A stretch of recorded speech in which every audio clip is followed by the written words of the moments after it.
अब आप इधर पधारिए और अयोध्या जी और आज भगवान श्री राम की नगरी, बल्कि पूरे भारतवर्ष और अखिल ब्रह्मांड में जो उत्साह की, उल्लास की तरंगे लोगों को महसूस हो रही हैं, उसी में कुछ एक बातें मैं आपसे जानना चाहता हूं। यहां आप देख रहे हैं भगवान राम की वो भव्य मूर्ति जो आज वहां पर विराजित है जी। और भगवान की इस मूर्ति से कहते हैं जब लोगों की आंखें जब वहां जाती हैं तो ठहर कर रह जाती हैं। कई लोगों ने तो एआई से भी क्रिएट करके देखना चाहा कि भगवान इस मूर्ति में ही अगर समाहित है तो कैसे देखेंगे, पलकें कैसे झपकाएंगे, मुस्कान कैसी होगी। लेकिन उस मंद मंद मुस्कान के बारे में आपने बहुत पहले बहुत कुछ कह दिया था, जरा वो भी हमको बता दें, आपने क्या कहा था?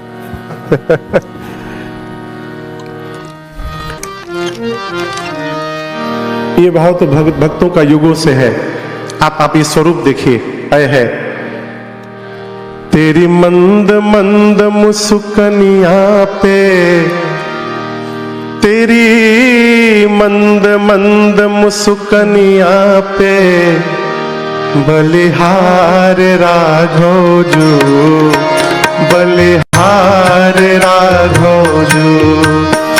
तेरी मंद मंद मुस्कनिया पे, तेरी मंद मंद मुस्कनिया पे बलिहार राघव जो, बलिहार राघव जो। तेरे नैन बड़े कजरारे लगते हैं प्यारे प्यारे, तेरे नैन बड़े कजरारे लगते हैं प्यारे प्यारे। तेरी तिरछी सी चितवनिया पे, तेरी तिरछी सी चितवनिया पे बलिहार राघव जी, बलिहार राघव जो। तेरी मंद मंद मुस्कनिया पे, तेरी मंद मंद मुस्कनिया पे बलिहार राघव जो, बलिहार राघव जो, बलिहार राघव जो, बलिहार राघव जो। हमें तृप्ति नहीं हो रही है, इसका एक पद और सुनना है हमको।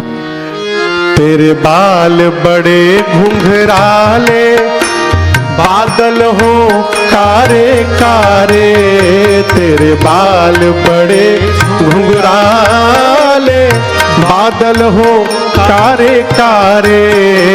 तेरी बुलकन की लटकनिया पे, तेरी बुलकन की लटकनिया पे बलिहार राघव जो, बलिहार राघव जो।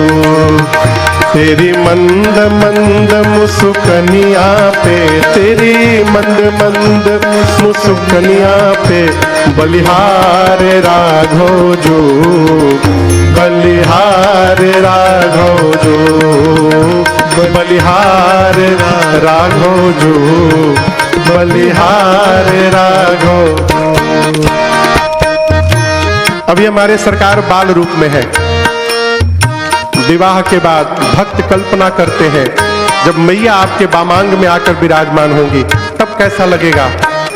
तेरे संग में सिय सुकुमारी लगेगी प्यारी प्यारी, तेरे संग में सिय सुकुमारी लगेगी प्यारी प्यारी। उस जुगल जोड़ी पर जाऊं मैं, उस जुगल जोड़ी पर जाऊं मैं बलिहार राघव जी, तो बलिहार राघव जो। तेरी मंद मंद मुस्कनिया पे, तेरी मंद मंद मुस्कनिया पे बलिहार राघव जो, बलिहार राघव जो, बलिहार राघव जो, बलिहार राघव जो। बलिहार राघव जू। और आपने देखा होगा वो कहते हैं कि भाव ही भगवान है और भगवान को भाव से बढ़कर कुछ नहीं चाहिए। मैं तो भाव आपके पढ़ने की कोशिश कर रहा हूं तब से। और जब आप कहते हैं बलिहार राघव जी, तो उसमें जो छिपा होता है कि सर्वस्व न्योछावर है, फिर बलिहार है, सब कुछ चाहिए नहीं फिर।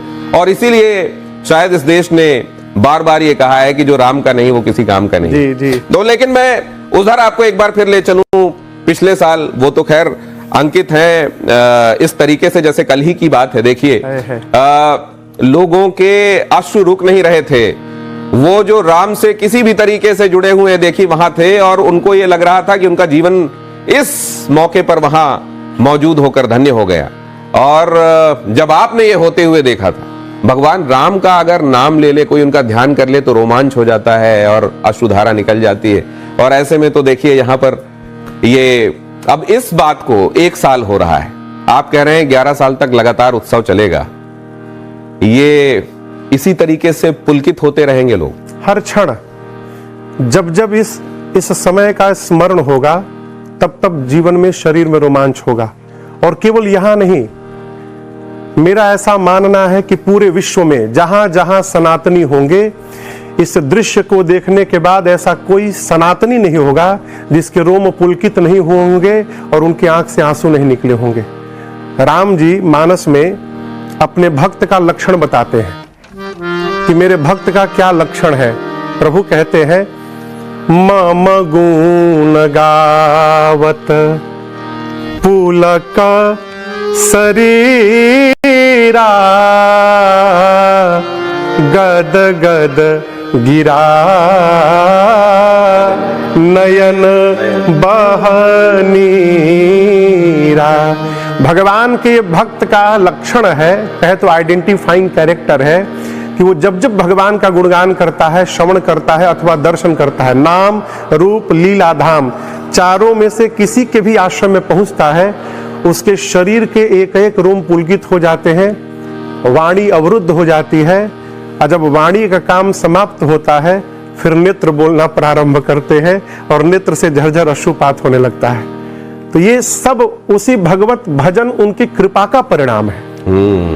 और ये जो आप बता रहे हैं कि भक्तों की पहचान क्या होती है, भगवान ने जो खुद बताया है, और इसके लिए तो मैंने कई बार महसूस किया है कि आप अगर भगवान के सामने हैं, कई जगहों पर, जैसे मुझे खुद स्मरण है यहाँ अयोध्या में उस वक्त मैं रिपोर्टिंग के लिए था, और उस समय मुश्किल हो रहा था बोलना और अपने अंदर के भावों को या इन आंसुओं को नियंत्रित कर पाना।